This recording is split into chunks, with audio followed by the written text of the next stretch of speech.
Hi guys, welcome back to Scott Family Homestead. We've had a couple of very exciting weeks around here with lots of new additions, and I'm so excited to show them to you today, all of our spring babies. I got some fun stories, and I'm going to show you my brooder setup in the house because we were lucky enough to score some chickens at Tractor Supply. Gosh, who knew that would be so hard this year, huh? Everybody's wanting to get chickens. I love it. I'm so excited. If you are looking for somebody to help you with your chickens, I'm your girl. We've been raising chickens for about 12 years now, and I am very excited about all the people that are starting with chickens. If you need recommendations or any help at all, feel free to reach out. But first I'm going to show you some of our new little ones. So Ryan took the boys on a spring break trip, and they've done this 2 years in a row now, just to get off the farm and do something different. So they went to the beach, but it was at a time when I couldn't really get away from the farm because we were expecting babies. So we had a cow we were expecting and then a litter of piglets that were due right when they were going to be gone, right during spring break.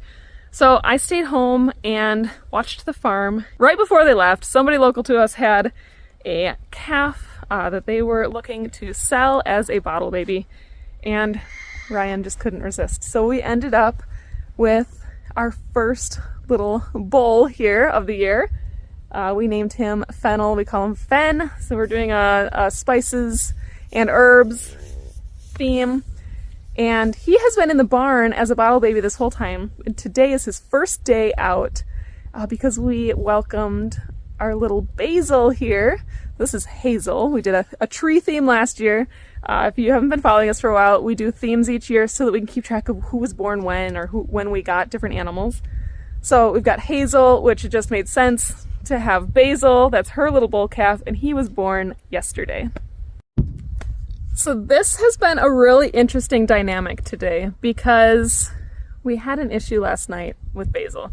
He was born at about 6 or 7 o'clock yesterday morning.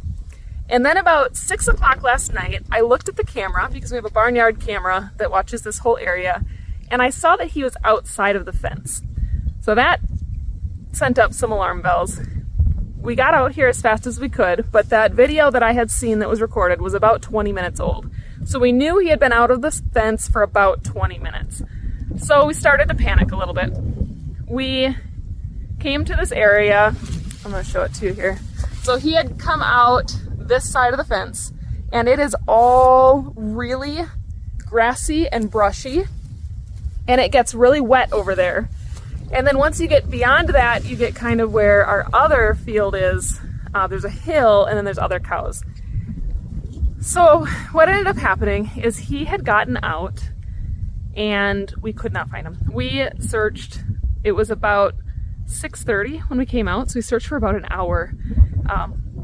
Myself, my husband, and our son Micah, and we covered as much area as we could.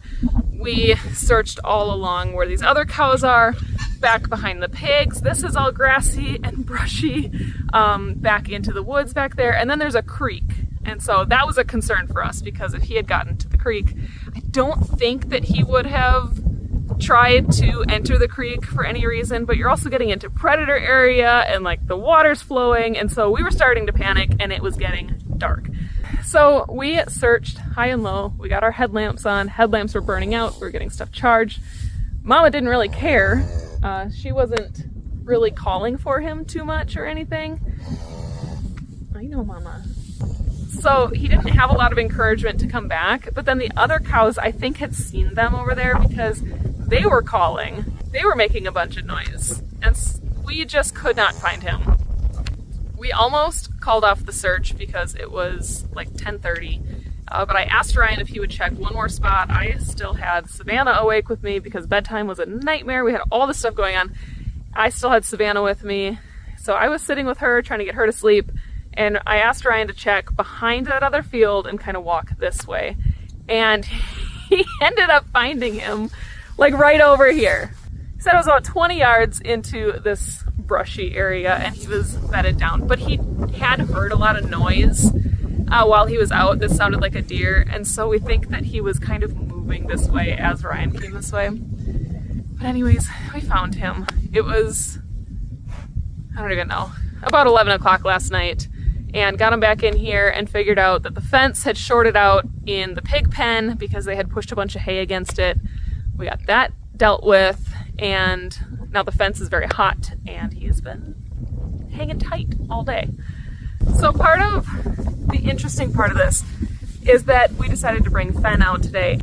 He really wants to nurse from this mama, and she's kind of letting him, but we also know that it's really important for Basil to get his milk.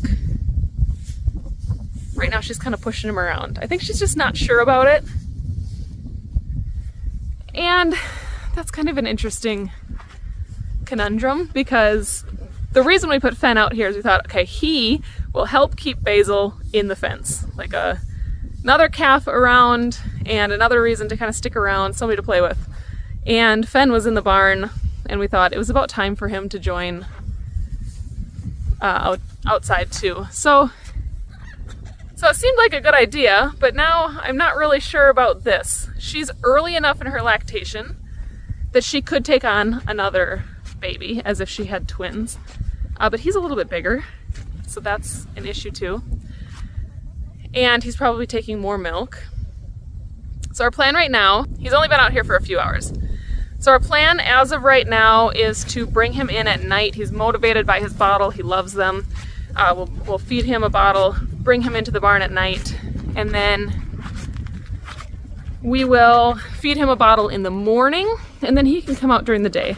And if she lets him nurse during the day and it boosts her supply a little bit, that's okay. And if she doesn't allow him to, at least he's getting his bottles and he'll be fine. So hopefully that kind of fixes that issue. But definitely did not expect her to adopt a baby. But she has let him nurse multiple times today in just little spurts. And it would be kind of nice to not have to bottle feed and be able to drop that chore off the list. That was one of the big things I had to do when Ryan was gone. If you saw our videos, you also saw that we got a couple of barn cats. So they've been a big task. We've got them here in the barn.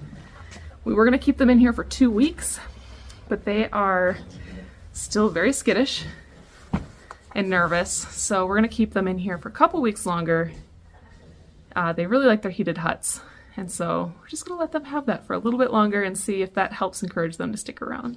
The boys' trip was about 5 days long, and on the 4th day, our pig had her piglets. So it was just me and Savannah here, and we did it. It was started right around the time it was getting dark out. It's probably about 7 o'clock at night.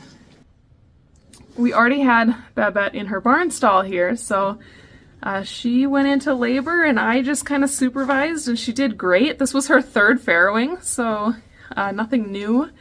She had 11 healthy piglets, and then she kind of stalled out. I thought she was done, and we thought she was getting ready to pass placenta. Ryan was watching on the camera, and so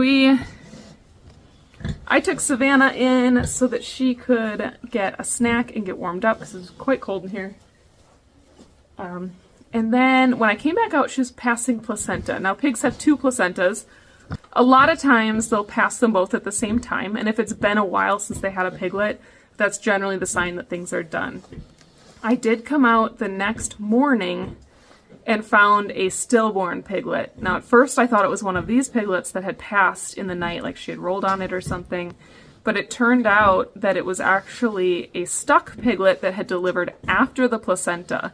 Now I don't know if a second placenta came after that or what. It was a male piglet and he was very large, and we're very fortunate that that one came last and it wasn't the one that stopped all of the other piglets. Stillborn piglets can be pretty common. She's never had a stillborn before. All of her babies have been born alive, but with each one of her litters we've lost one within the first week to 2, and so this was a pretty good outcome to get 11 healthy piglets. Babette is such a great mama. She's super careful. These pigs are about a week and a half old and they're already chunky and chubby.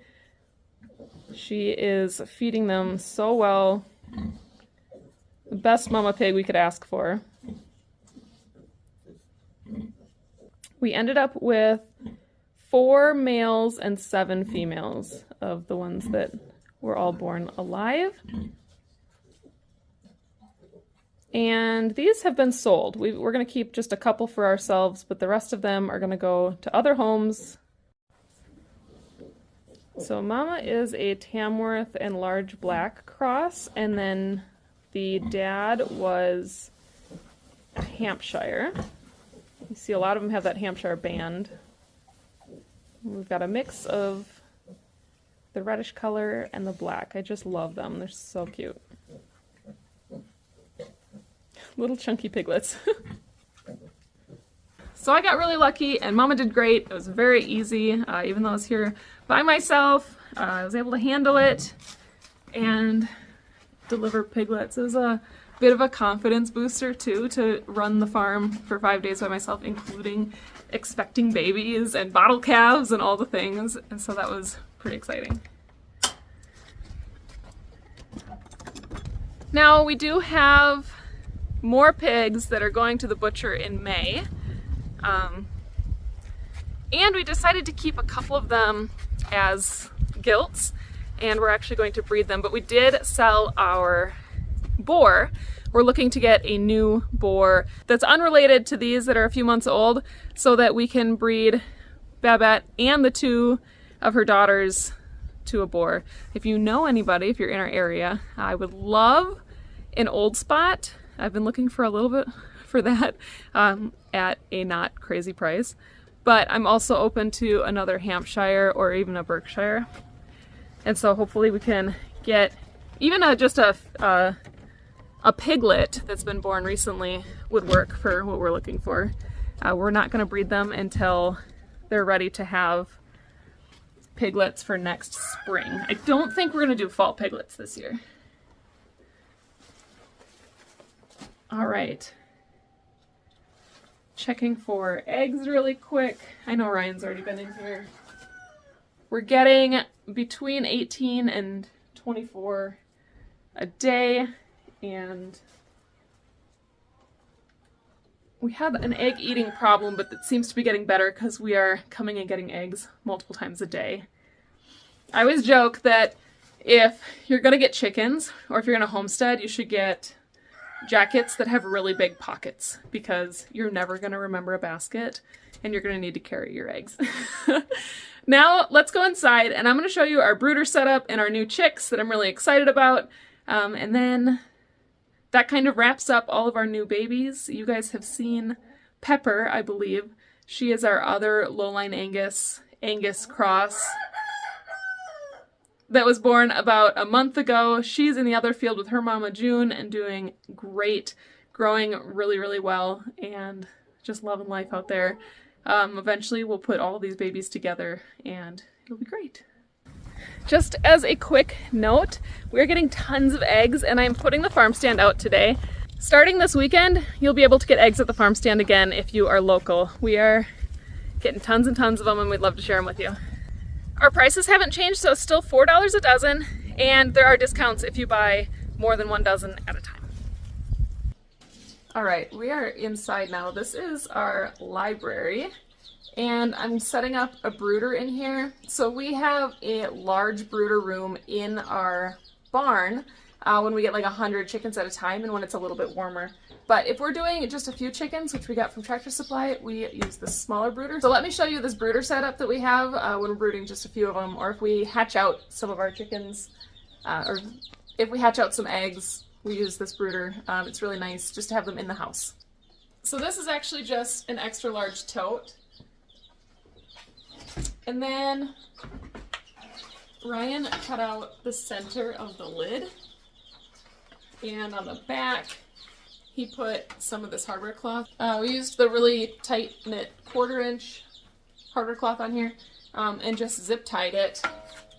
He drilled some holes in it. And this is really nice because lids are very handy if you're going to have chickens in your house and you don't want them jumping out. It does not take long for them to start jumping up on those feeders and waters and then being actually able to jump out of the brooder. So the lid, not super important the first few days, but as they get a little bit bigger, you're going to want a lid. We use the heat panels. So we use the Producer's Pride heat panels. This is our preferred way of doing this. You don't have to mess with a heat lamp, and it's a little bit safer. They work really well because they're adjustable height.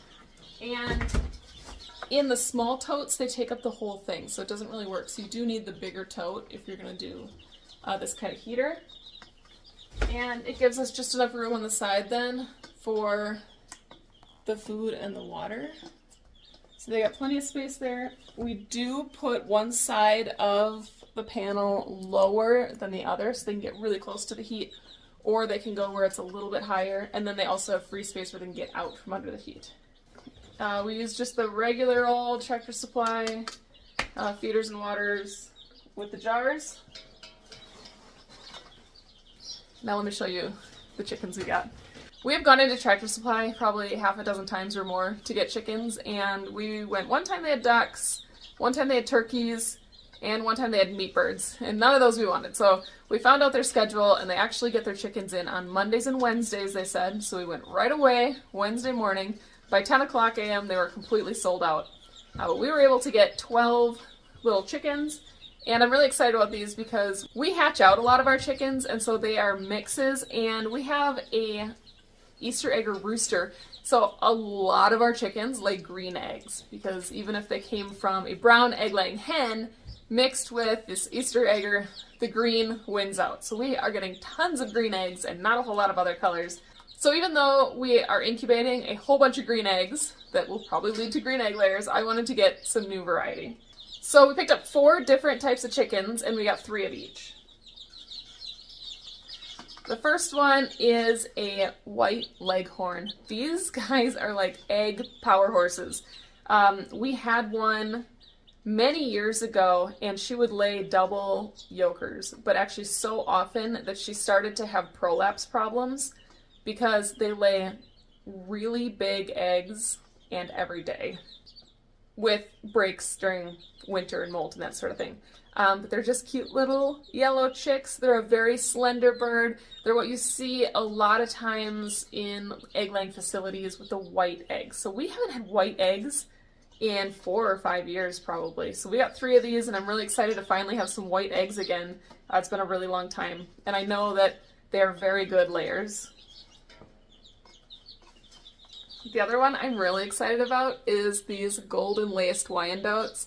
They are so pretty. They're a nice heavyset bird, so they'll do really well here in Wisconsin. They're really cute as chicks, but they'll have black feathers with a kind of brown or gold lacing. Super cute little chickens, so definitely something that we have not had before. They've got kind of that chipmunk coloring to them and the brown on the face. Now we get to the ones that I can't tell apart, so maybe you guys can tell me, but some of these are black Australorps and some of them are barred rocks.